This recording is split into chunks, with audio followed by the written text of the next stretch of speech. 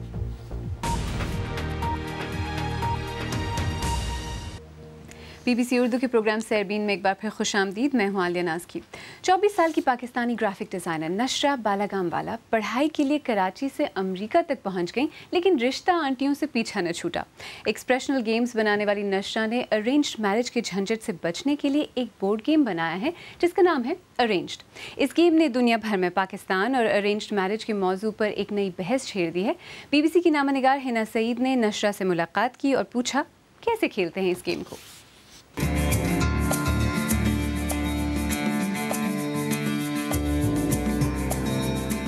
میرا نام نشرہ بالاگام والا ہے۔ میں 24 سال کی ہوں۔ میں ایکسپیرینشل ڈیزائنر ہوں اور میں گیمز ڈیزائن کرتی ہوں۔ میری سب سے نئی گیم ہے ارینجڈ۔ جب میں نے یہ گیم بنائی تھی میرے دماغ میں یہ تھا کہ میں اپنی پوری زندگی ارینج میرجز سے بھاگنے کی کوشش کر رہی ہوں۔ میں نے اتنی فنی چیزیں کری ہیں، جیسے میں نے فیک انگیجمنٹ رنگز پہنی ہیں، میں نے جا کے ٹین کرا ہے تاکہ میں وہ رشتہ آنٹیوں سے دور ہو جاؤں۔ تو وہی انسپریشن آئی تھی کہ میں اپنی پوری لائف کی جرنی ایک بورڈ گیم میں ڈالوں۔ چیزیں جو مجھے پاکستانی سوسائٹی کے بارے میں بودر کرتی تھیں، جیسے ہم جہیز دیتے ہیں یا پھر جیسے لڑکی لڑکے دوست نہیں ہو سکتے ہیں، وہ سب لے کے میں نے ایک لسٹ بنائی اور پھر اس کے بعد میں نے ایک ایسی گیم بنائی جس میں 3 لڑکیاں ہیں جو ایک رشتہ آنٹی سے بھاگنے کی کوشش کر رہی ہیں۔ اپنے ڈیک سے کارڈ اٹھاتے ہیں اور اس میں چیزیں لکھی ہوں گی جیسے کہ آپ کو باہر جا کے ابراڈ پڑھائی کرنی ہے تو آپ آنٹی اب آپ کو پسند ابھی نہیں کریں گی تو آپ موو کر سکتے ہو۔ آنٹی جو ہے وہ اپنی آنٹی ڈیک سے کارڈز اٹھا رہی ہیں جس سے وہ لڑکیوں کو پھنسا سکتی ہیں۔ تو اس میں جیسی چیزیں لکھی ہوں گی جیسے کہ آپ فیئر اینڈ لولی یوز کرتے ہو اور اس لیے آپ اس کے قریب جاؤ۔ تو ایسے آگے پیچھے ہوتے وقت آنٹی لڑکی کو پھنسا لیتی ہے اور اس کو ایک لڑکے کے ساتھ شادی کرا دیتی ہے۔ پھر بیچ میں آنٹی آتی ہے گولڈن بوائے کے اکراس، اور گولڈن بوائے جو ہے وہ لڑکا جو ساری لڑکیاں چاہتی ہیں۔ جب میں نے یہ گیم بنائی تھی تو میں نے بالکل نہیں سوچا تھا کہ یہ اتنی وائرل جائے گی۔ جو مجھے لڑکیوں سے رسپانس ملا ہے بہت پاکستان اور انڈیا میں، مجھے اپنے پرابلمس کے بارے میں بتا رہے ہیں یا پھر ایسے بھی بول رہے ہیں کہ میں آپ کی گیم خریدوں گی اور اپنے پیرنٹس کے ساتھ کھیلوں گی تاکہ ان کو سمجھ آئے کہ میں کیا فیل کر رہی ہوں اور وہ میری رشتہ نہیں کروائیں۔ مگر جو لڑکوں سے مجھے رسپانس آیا ہے، مجھے ایکچولی شادی کے ریکویسٹ بھی بہت ملے ہیں کہ ول یو میری می، I will marry you, you are strong woman. And صرف انڈیا اور پاکستان میں نہیں، مجھے ایکچولی ویسٹرن لوگوں سے بھی کامنٹس ملے ہیں۔ یہ گیم ابھی کک اسٹارٹر پہ سیل ہو رہی ہے مگر وہ تھوڑے دن میں ختم ہونے والا ہے، تو پھر اس کے بعد میں اپنی ویب سائٹ سے بیچوں گی۔ تو شاید میں ابھی جو پہلا راؤنڈ میرا پروڈکشن کا ہوگا اس میں تقریباً 500 گیمز پروڈیوس کروں گی۔ کاسٹ ایک گیم کی ہے $30 یا 3000 روپے۔ اپنی شادی تو بہت ٹائم کی بات ہے، مجھے ابھی نہیں کرنا۔ خود جب تھوڑے سالوں میں نیچرلی کسی سے ملوں گی تو ہی ان سے شادی کروں گی۔ گیم ڈیزائنر نشرہ بالاگام والا۔ اگر آپ کو خلائی مخلوق میں دلچسپی ہے یا آپ ان پر تحقیق کر رہے ہیں تو آپ کو جنوبی افریقہ جانا چاہیے. وہاں ریڈیو ٹیلیسکوپ یعنی ریڈیائی لہروں کا سراغ لگانے والی دوربینوں کے ایک بہت بڑے منصوبے کا پہلا مرحلہ تقریباً مکمل ہو گیا ہے. یہ انتہائی حساس دوربینیں 3/4 کائنات سے آنے والی ریڈیائی لہروں کا سراغ لگا سکتی ہیں، جن میں بگ بینگ کے فوری بعد پیدا ہونے والی لہریں بھی شامل ہو سکتی ہیں. تفصیل کے ساتھ کاشف قمر. جنوبی افریقہ کے ایک انتہائی ویران کونے میں یہ ہے کرۂ ارض پر موجود حساس ترین ٹیکنالوجی کی ایک جھلک. تقریباً مکمل میئر کیٹ پروجیکٹ کی ان دوربینوں نے ابھی سے کائنات کے دور دراز گوشوں کی آوازیں سننا شروع کر دی ہیں.